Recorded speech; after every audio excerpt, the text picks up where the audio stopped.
Rabbanim of yesteryear. And here on the 26th of Av, Chaf Av, is the Hilula of a really great Moroccan rabbi, Rabbi Issachar Assaraf Z'tl. He was actually born in the English year 1817 and passed away on 1892. So he was approximately, at that stage in time, about 75 years of age, and was a really great rabbi. He'll become a Rosh Yeshiva. He'll become the head of the Jewish court, of Bet Din, as they call it. He'll become the rabbi of the area of Salah in Morocco, which we'll touch on about in due course.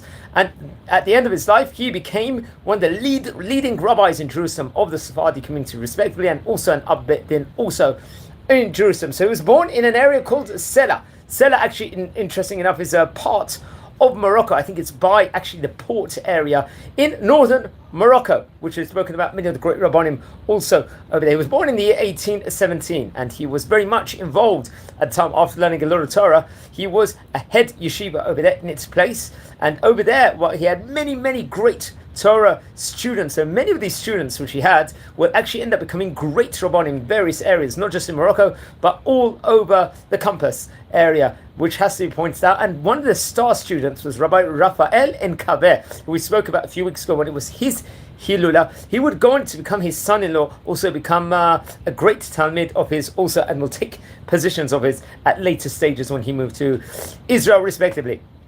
So especially during the time periods of the 19th century, the middle of it, it was Rabbi Assaraf was actually the chief rabbi of Salah. This is a great place in Morocco, which had a prominent Torah community. He was in charge of the various spiritual endeavors over there, and was also the head of the Jewish court.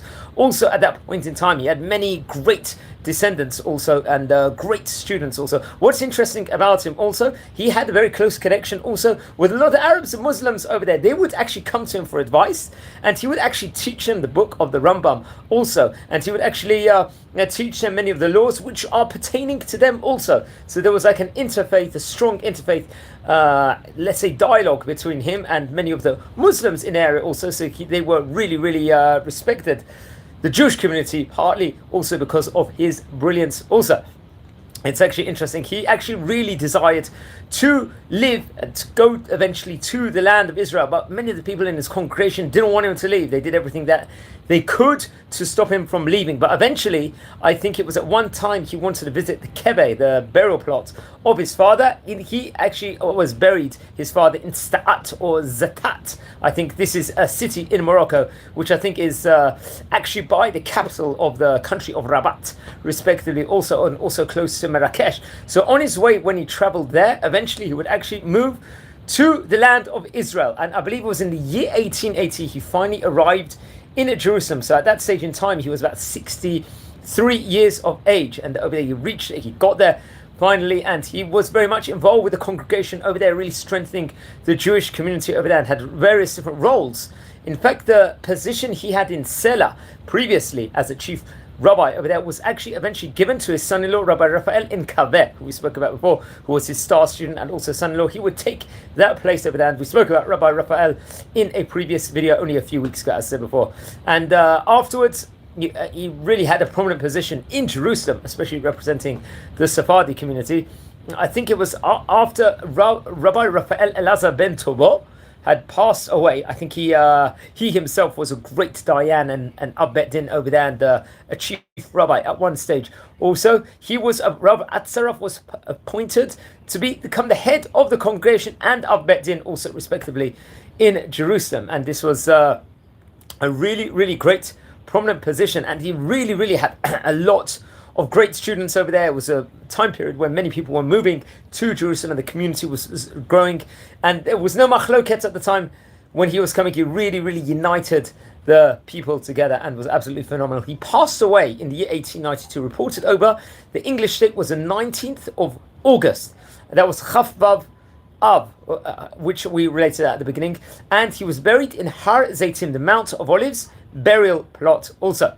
And after he passed away, other great Rabbanim actually filled his position, including Rabbi Moshe Malka, who we actually just spoke about in the last few days. Also, it's his Hilul this week. Rabbi Moshe Malka will become a Shluchei Rabbanan and a great rabbi and a Chazana Darshan and head and Ab Bet Din also respectively in Jerusalem. And also Rabbi Nachman Betito, who we spoke about before, who would become the Rishon LeZion of Israel, also a top position, also which we should speak about. Also, his actual burial plot.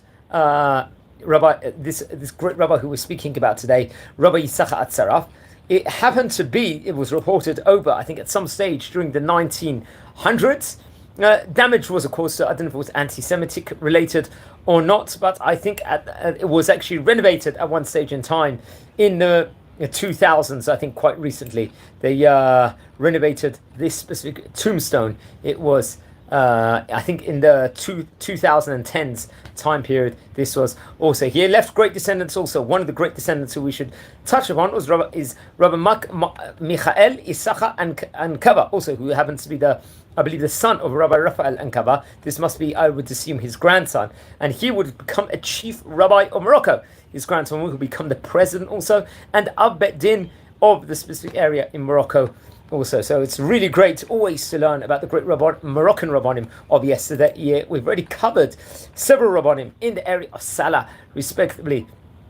Also, and there was a great rabbi, 75 years of age at the time of passing, reported over. Please don't forget to light candles in his memory. Friends, we have covered already about 350 great Rabbanim, mostly of the Eidut HaMizrach area, in this long series that we're doing at the moment. We're a community here. Please drop us a comment. Please like and share the videos also, and subscribe to the channel. And Bez Hashem, we can learn more about the great Rabbanim. Wishing you all a meaningful day and blessings from Israel.